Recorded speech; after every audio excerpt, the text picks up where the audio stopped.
Bonjour à tous. Aujourd'hui, c'est une vidéo qui est un peu différente de ce que je fais d'habitude et je vais vous parler de ma bête noire, en fait, le réseautage. Le réseautage, ça a toujours été ma bête noire, et donc du coup, j'ai essayé de comprendre pourquoi, en fait, et qu'est-ce qui se jouait, en fait. Dans cette vidéo, je vais vous partager 3 points essentiels que j'ai découverts. Déjà, la notion de courage.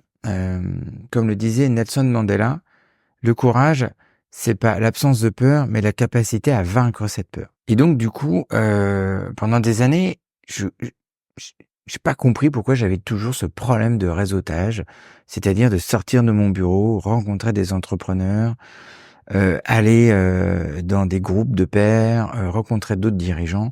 Et je me suis toujours dit: je suis beaucoup plus fort, en coaching, à faire des conférences, à faire du contenu, faire des vidéos, faire des posts sur LinkedIn, Instagram, hem et heu et donc du coup, fuir un peu cette notion de réseautage, du coup, qui nuit aussi directement, à mon business puisque en fait, moins je réseaute, moins je suis visible sur le premier cercle, en fait. Donc je suis très visible sur les réseaux, je fais beaucoup de contenu.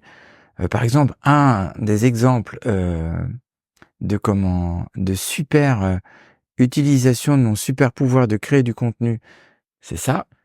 Ce livre que j'ai écrit, qui m'a occupé pendant 1 an et qui pendant 1 an m'a permis de ne pas aller vers, ce réseautage, c'est-à-dire de sortir de mon bureau.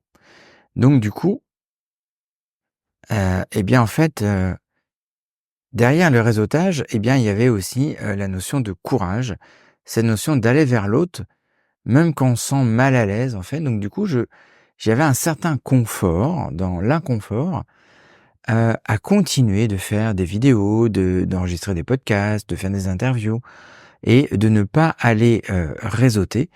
Et en fait, je me suis toujours dit, en fait, le réseautage, c'est pas pour moi. Mais derrière tout ça, il y avait une peur. Une peur d'exposition, heu et surtout une crainte de jugement ou de l'échec, en fait.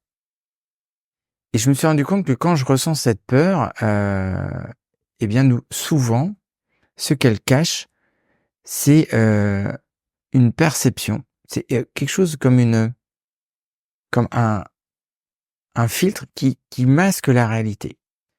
J'avais peur d'être jugé comme inintéressant, mais en réalité, beaucoup de personnes, sont heureuses de faire de nouvelles rencontres, en fait, de rencontrer de nouvelles personnes, de discuter et j'avais toujours, ce filtre, le réseautage, c'est pas pour moi, avec derrière cette énorme croyance que je pouvais être inintéressant puisque j'étais en dehors de ma zone d'expertise. Du coup, on peut même aller un peu plus loin, réseautage, la vente, je fais un clin d'œil à mon ami Norbert Bilbao sur la vente par, la valeur, qui m'a mis, 2-3 coups de pied aux fesses, sur, les concepts de vente et une fois que j'avais dépassé cette peur, je me suis rendu compte que, des fois, le réseautage marchait super bien, et donc du coup, en gros, mon chiffre d'affaires augmentait, je retombais dans une espèce d'équilibre, puis une notion où je refaisais du contenu et puis moins de réseautage et puis voilà, c'était cyclique. Et en fait, hier, en réfléchissant à cette vidéo, je me suis dit: «Mais en fait, cette peur dirige beaucoup de choses, en fait». Heu, je suis bien au chaud, tranquille dans mon bureau, en train de faire une vidéo ou en train de faire un contenu ou travailler sur mon prochain livre ou répondre à des questions ou faire des trucs, mais je suis pas en train de me projeter. Je suis pas en train d'aller à la rencontre de personnes, de rencontrer des prospects, de prospecter, cette trouille, en fait, vient directement bloquer mon chiffre d'affaires, mon évolution, ma réussite. Et là, du coup, hier, il y a eu un écho. Il y a eu un écho que je vois très souvent avec les dirigeants, sur la prise de décision, le courage d'affronter, heu, ces décisions qu'on a et le fait qu'on accepte des choses dans son entreprise alors qu'on ne veut pas. Et là, on en revient toujours à la notion de courage de Nelson Mandela. C'est pas l'absence de peur, c'est la capacité à vaincre ses peurs. Et donc en fait, dans tout ça, bah, je me suis rendu compte que développer des capacités à vaincre ces peurs, d'identifier les causes réelles, c'est-à-dire la cause et non le symptôme. Le réseautage, eh bien, c'était le symptôme d'une cause beaucoup plus profonde, la peur d'être inintéressant en public. Alors que vous allez me dire, c'est complètement débile ce que tu es en train de dire, parce que je fais des conférences, je parle devant des caméras, ouais, mais j'ai pas les gens en face de moi. Quand je fais une conférence, je déroule mon truc. Je maîtrise mon sujet. Les gens viennent me voir pour un truc. Quand je fais une vidéo, je suis face à ma caméra. Quand je suis en réseautage, il y a un acte de vente. Il y a une négociation. La peur de rater aussi, la notion d'échec. Et ce qui est très rigolo chez moi, c'est que je parle souvent de l'échec comme un feedback. Et là, je ne l'ai pas intégré. Alors du coup, le tuyau que je me suis donné, en fait, c'est d'utiliser la dissociation. Quelque chose que j'utilise beaucoup en PNL et beaucoup en coaching, c'est-à-dire de me voir un peu à la troisième personne. Imaginez-vous en train de regarder une version de vous-même, qui a peur de réseauter. Si vous avez ce problème-là, ou mais tout autre problème en fait, qu'est-ce que ferait un novice qui se lance? Tiens, de se poser la question. Vous vous regardez, moi je me suis posé la question hier, qu'est-ce que ferait un Julien qui se lance? Il irait parler, comment cette personne fait pour ne pas y aller? C'est comme ça que j'ai levé en fait la notion de peur hier. Un novice, il pourrait commencer par des petites interactions, poser des questions simples, chercher un point commun avec les autres, regarder, écouter. Et hier, en fait, en faisant cet exercice de dissociation, je me suis rendu compte que cette peur drivait beaucoup de choses dans ma vie, en fait. Et en fait, on peut même se rendre compte que, eh bien, ce process, on le réplique dans plein de façons. Donc, du coup, il y a presque une notion de lâcheté derrière.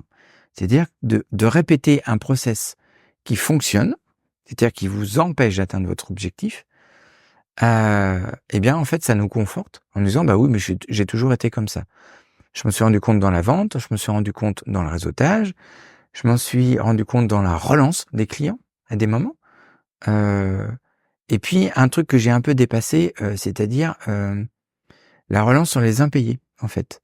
Ça, c'est un peu le problème de notre société aujourd'hui. Il y a beaucoup d'entrepreneurs qui ont du mal à se faire payer, parce qu'en fait, il y a une notion de ouais, mais qui je suis en fait pour relancer ça, pour relancer la facture.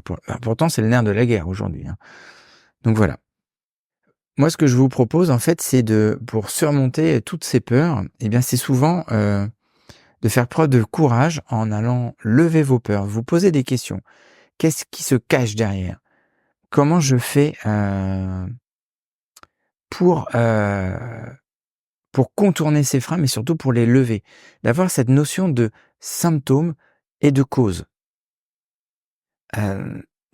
De pas essayer de répondre sur le symptôme et de regarder ce qu'il y a derrière.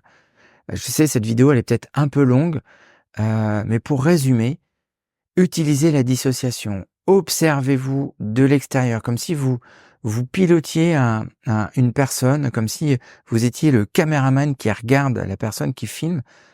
C'est-à-dire là, je peux m'imaginer moi sur le canapé et me regarder moi en train de parler et de regarder qu'est-ce que je fais, qu'est-ce que je mets en place, quelles croyances vous avez à ce moment-là, qu'est-ce que la personne que vous êtes en train de regarder se dit, comment elle fait pour dérouler cette séquence, quelle séquence elle a, tiens, quel pattern, quel automatisme elle utilise. Moi, hier, j'ai vraiment été chercher ça et en fait, je me suis rendu compte que je vais travailler sur cette peur pour aller réseauter, mais réseauter de façon sereine, en fait.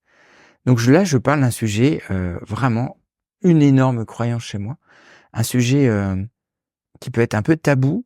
Et en fait, le fait d'en parler devant la caméra, c'est aussi un moyen pour moi aussi de combattre cette peur et utiliser des fusibles, des petits moyens de sécurité. Utiliser cette dissociation. Tiens, posez-vous cette question et posez-vous en fait la question dans ma prise de décision, dans ma conduite d'objectif, dans ma conduite de changement en entreprise. Qu'est-ce qui me bloque? C'est quoi la peur qu'il y a derrière? Et comment je fais pour la contourner? Je remercie aussi indirectement, Théo Lion de Kudak qui a fait une vidéo qui m'a beaucoup inspiré, hier. Voilà, j'hésite pas à citer les gens qui m'inspirent. Ce CEO de cette agence Kudak m'inspire beaucoup parce que, il a fait une vidéo qui m'a inspiré pour lever ma peur et je pense en fait qu'aujourd'hui, pour rompre l'isolement, des chefs d'entreprise, eh bien, de s'inspirer des autres, d'échanger, d'avoir des pairs, il a abordé une notion d'associé, qui est aussi, une notion de se confronter avec quelqu'un dans son entreprise pour rompre l'isolement, mais aussi pour aller contrecarrer tous ces mécanismes de peur qui nous bloquent au quotidien. Voilà. Moi, j'ai eu le courage d'aborder, ce sujet. J'espère que ça va vous inspirer. J'espère que cette vidéo est pas trop confuse. C'est vraiment le fruit, d'une levée de peur d'hier. Je vous invite à vous abonner en dessous, à partager en commentaire, vraiment, vos questionnements, ce que ça a levé. Je reviendrai sur le principe de la dissociation aussi, parce que c'est un principe fondamental qui nous aide à apprendre et comprendre comment on fonctionne. Je vous souhaite une très, très belle journée et je continuerai à partager mes aventures d'entrepreneur. À très bientôt.